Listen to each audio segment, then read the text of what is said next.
স্বৈরাচারী শেখ হাসিনা ভারতের সাথে গোপনে বাংলাদেশের বুক চুরে রেল চলাচলের ব্যবস্থা করেছে।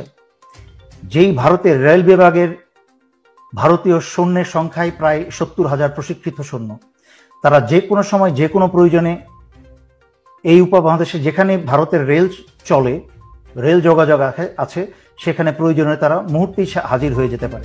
বৈষম্য কোটা বিরোধী ছাত্র আন্দোলনকারীদের কাছে পরাজিত হয়ে দেশ ছেড়ে পালিয়েছেন শেখ হাসিনা। শেখ হাসিনা দেশ ছাড়াতে বিজয় উল্লাসে মেতে উঠেছে কোটা বিরোধী আন্দোলনকারীরা। কিন্তু তার কিছু সময় পর এক সেনা বক্তব্য দিয়েছেন। বক্তব্যে তিনি বলেছেন বাংলার প্রতিটি মানুষকে সচেতন হওয়ার জন্য।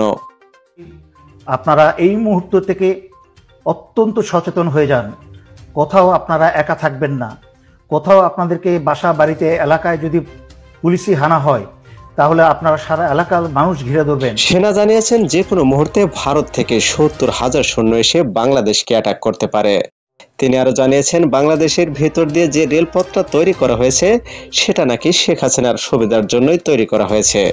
তিনি আরো বলেছেন যে রেলপথটা তৈরি করা হয়েছে সেই রেলগাড়িতে যে কোনো মুহূর্তে ৭০,০০০ সৈন্য পাঠিয়ে দেবে। তাই বাংলার প্রতিটি মানুষকে সচেতন হওয়ার জন্য সেনা কর্মকর্তা অনুরোধ জানিয়েছেন। তিনি আরো জানিয়েছেন প্রত্যেকটি ছেলে মেয়ের কাছে মরিচের গুঁড়া রাখতে, তারা কাছে এলে যেন চোখে মুখে মরিচের গুঁড়া ছিটে মারে। এবং ছাত্রছাত্রী, তোমরা সবাই পকেটের মাঝখানে তোমরা মরিচের গুঁড়া রাখবে। কাছের থেকে এসে ছাত্রলীগ পুলিশ যারাই তোমাদেরকে ধরে নিয়ে যেতে চাইবে, তাদের চোখে মুখে মরিচের গুঁড়া মেরে দাও। এটা হচ্ছে ন্যূনতম তোমাদের ডিফেন্স।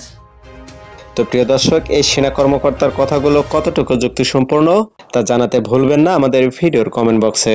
ধন্যবাদ।